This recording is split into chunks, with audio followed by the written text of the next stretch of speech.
ஒவ்வொருவருடைய பலவீனங்களையும் பற்றி கொள்ளும் மகிஷாசுரன் பலம் பொருந்தியவனாக இருக்கிறான். ஒவ்வொருவருடைய இயலாமைகளையும் பயன்படுத்தி கொள்ளும் மகிஷாசுரன் எதிர்க்க முடியாதவனாக இருக்கிறான். ஒவ்வொருவருடைய சோம்பேறித்தனங்களையும் அறிந்து கொள்ளும் மகிஷாசுரன் அழிக்க முடியாதவனாக இருக்கிறான். காற்றை விழுங்கியவனைப் போல வேகமெடுத்து திரிகிறான். கடலை குடித்தவனைப் போல உடல் பெருத்து அலைகிறான். வானை தொட்டவனைப் போல இருமாப்பில் சுற்றுகிறான். மலையை தின்றவனைப் போல உறுதி கொண்டு ஓடுகிறான். எந்த கவலையும் இல்லாமல் எல்லோரையும் எதிர்க்க துணிகிறான். காலம் அப்படித்தான் இருக்கிறது. வரம் கொடுத்தவனையே வதைக்கும் காலம், பலம் கொடுத்தவனையே பந்தாடும் காலம், சக்தி கொடுத்தவனையே சக்கையாய் பிழியும் காலம். நீங்கள் கேள்விப்பட்ட, நீங்கள் பார்த்து கொண்டிருக்கிற எல்லோரையும் போலத்தான் ஏற்றிவிட்ட ஏணியை எட்டி உதைத்தான் மகிஷாசுரன்.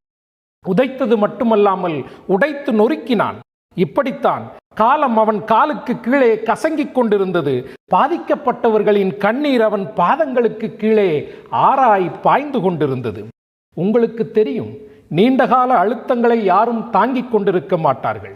நீண்டகால கொடுமைகளை யாரும் சகித்து கொண்டிருக்க மாட்டார்கள். நீண்டகால பாடுகளை யாரும் பார்த்து கொண்டே இருக்க மாட்டார்கள். அந்த மகிஷாசுரன் செய்த ஒரே தவறு தனக்கு அழிவே இல்லை என்று தான் தோன்றித்தனமாக நம்பியதுதான். அந்த மகிஷாசுரன் செய்த மாபெரும் தவறு தன்னை எதிர்க்க யாருமே இல்லை என்று தன் அகங்காரம் கொண்டலைந்ததுதான். அந்த மகிஷாசுரன் செய்த மன்னிக்க முடியாத தவறு தன்னுடைய பலத்தை பலவீனர்களின் மேல் பாய்ச்சியதுதான். ஒரு விதையை விதைக்கத் தெரிந்த விவசாயிக்கு களையை பிடுங்கத் தெரியும். ஓர் இரும்பை வளைக்கத் தெரிந்த தொழிலாளிக்கு சிம்மாசனமும் சிறுதுரும்புதான் என்று அறிந்திருப்பீர்கள் நீங்கள். தீமையின் எண்ணங்களால் நிறைந்திருந்த மகிஷாசுரன் கொஞ்சமும் எதிர்பார்க்கவில்லை.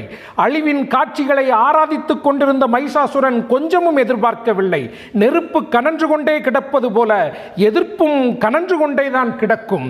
எழும்பும் போதுதான் தெரியும் நெருப்பு, வீசும் போதுதான் தெரியும் புயல், நெருங்கும் போதுதான் தெரியும் புரட்சி.